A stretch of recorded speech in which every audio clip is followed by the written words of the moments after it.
سلام دوستان عزیز، ویدیورالک نوبتی ما درباره سیاره زمین و متریکای آن. سیاره ما زمین مساحتش 510 میلیون کیلومتر کوادراتی می باشد که از این 149 میلیون یا 29% را خشکی تشکیل می کند. 71% را باشد آبهای بر اقیانوس‌ها احاطه کرده اند. تمام خشکی را به 6 متریک تقسیم کرده اند: متریک اوراسیا، افریقا، امریکای شمالی، امریکای جنوبی، انتارکتیدا و استرالیا. اوراسیا متریکی کلانترین، مساحتش 54 میلیون کیلومتر کوادراتی می باشد. با جزیره هایش این یگانه متریک می باشد که در تمام منطقه های اقلیمی، یعنی در 7 منطقه اقلیمی جایگیر است، اما قسمت اساسیش در منطقه اقلیمی معتدل جایگیر است. متریک اوراسیا از متریک افریقا با کانال سوئد و گلوگاه گیبرالتار جدا می باشد. در شرق باشد با گلوگاه برینگ از متریک امریکای شمالی جدا است. این متریک را آبهای اقیانوس‌های هند در جنوب و در شرق اقیانوس آرام، در غرب اقیانوس اتلانتیک و در شمال اقیانوس یخبسی شمالی احاطه کرده است. در این متریک در قطارکوی هیمالای، قله بلندترین جهان اورست یا جمالونگما که بلندیش از سطح بر 8848 متر می باشد جایگیر است. اینچنین کوه کلانترین جهان کاسپی که بر هم می نامند موجود است و باز کوه چقرترین دنیا بایکال که چقریش زیاد از 5000 متر می باشد موجود است. افریقا متریک گرمترین و از جهت مساحت در جای دوم قرار دارد. مساحتش با جزیره ماداگاسکار 3 میلیون کیلومتر کوادراتی می باشد. از سببی که افریقا را از مرکزش خط استوا بریده گذشته است، منطقه های اقلیمی در شمال و جنوب قریب یخ جایگیر شده اند. یعنی افریقا در 4 منطقه اقلیمی استوایی، سوب استوایی، تروپیکی و سوب تروپیکی جایگیر است. نقطه بلندترین افریقا ولکان خاموش شده کلیمانجارو بوده، بلندیش 5895 متر می باشد.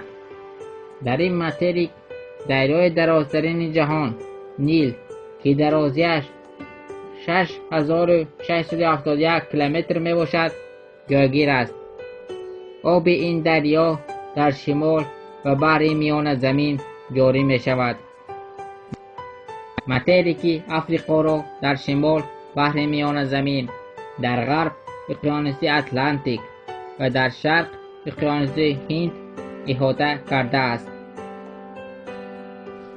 امریکای شمالی مساحت این متریک 24.2 میلیون کیلومتر کوادراتی می باشد. متریک امریکای شمالی را کانال پاناما در جنوب از متریک امریکای جنوبی جدا می کند. امریکای شمالی را یعنی عالم نو را سال 1492 کریستوفر کلمب کشف کرده بود.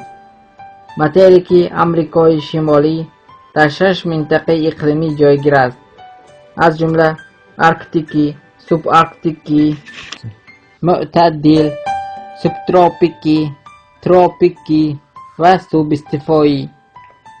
در شمال شرقی متریک جزیره کلانترین جهان گرنلندیا که مساحتش 2,175,219 کیلومتر کوادراتی می باشد جایگیر است. نقطه بلندترین این متریک در قطارکوی الیاسکا قله مک‌کینلی بوده، بلندیش 6194 متر می باشد. متریک امریکای شمالی را در شمال اقیانوس یخبسی شمالی، در غرب اقیانوس آرام و در شرق اقیانوس اتلانتیک احاطه کرده است. آمریکای جنوبی ماتریکی سربارشترین جهان می باشد. مساحتش 18 میلیون کیلومتر کوادراتی است. در این ماتریک منطقه های اقلیمی استوایی، سوب استوایی، تروپیکی، سوبتروپیکی و معتدل حکمران است. در جنوب با گلوگای دریک از انتارکتیدا جدا است. ماتریک آمریکای جنوبی را در شرق اقیانوس اتلانتیک، در غرب اقیانوس آرام و کمی در جنوب اقیانوس جنوبی احاطه کرده است. در این ماتریک دریای سرآبترین زمین آمازون جایگیر است و باز قطارهای درازترین خشکی اند موجود می باشد. نقطه بلندترین این ماتریک قله اکونکاگوا است که بلندیش 6960 متر می باشد. انتارکتیدا ماتریکی خنکترین سیاره امان می باشد. مساحتش 14 میلیون کیلومتر کوادراتی است. از سبب که انتارکتیدا کاملا در دایره قطبی جایگیر می باشد، در این ماتریک تنها یک نمود اقلیمی آرکتیکی یا انتارکتیکی حکمران می باشد. در آموزشگاه وستاک مینوس 89 گرادوس سلزی را به قید گرفتند.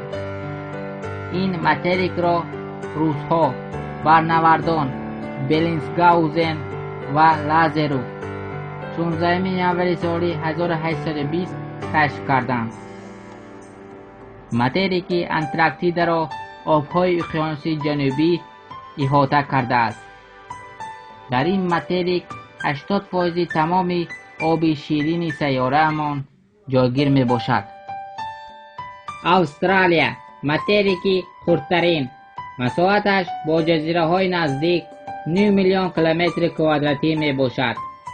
این ماتریک را برنورد هلندی و یانسون سال 1606 کشف کرد. استرالیا کاملا در نیمکره جنوبی جایگیر است. در این ماتریک منطقه های اقلیمی سوب استوایی، تروپیکی و سوبتروپیکی حکمران است.